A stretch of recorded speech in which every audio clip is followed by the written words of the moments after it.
বৃষ্টি হলে ভাজা পোড়া খেতে বেশি মন চায়, তাই আজকে সন্ধ্যায় বানিয়ে ফেললাম মুখরোচক ফুলকো নরম নরম ডালপুরি।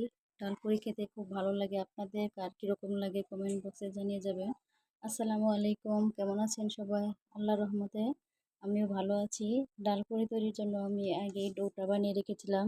ডোটা নর্মাল পানি দিয়ে লবণ দিয়ে একটু বেকিং পাউডার দিয়ে আমি আগেই গুলে রেখেছিলাম 10-15 মিনিট আগেই, সন্ধ্যায় বানাবো এর জন্য।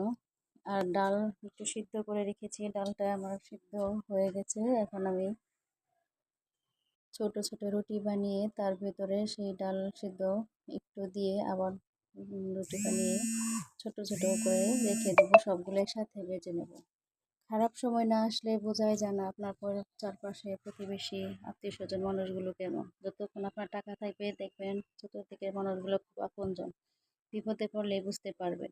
জীবনে চলার পথে একাই চলতে শিখুন, কারণ বাস্তবতার কাছে আবেগের কোনো জায়গা নেই। মানুষ তখনই একলা থাকতে যায় যখন তার সাজানো স্বপ্নগুলো চোখের সামনে ভেঙে যায়। আমার ডালপুরিগুলো সবগুলো বানানো শেষ। এখন আমি ডুবো তেলে ভেজে নেব।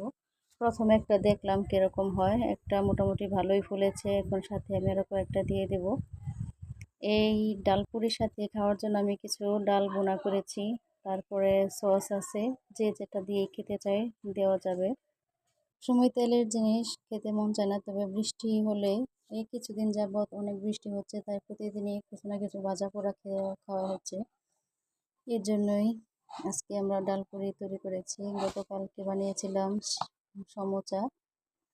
আমাদের সমাজে কিছু মানুষ আছে, তারা হচ্ছে সান্ডার মতো, যা খেতে জায়েজ কিন্তু দেখতেই বমি আসে, কিন্তু খাওয়ার অনুপযোগী।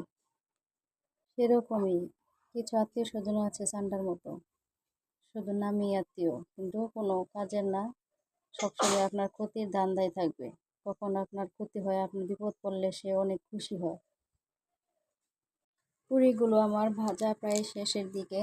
একটু অল্প আছে ভাজতে হবে, তাহলে কালারটা সুন্দর হয় এবং মুচমুচে হয়।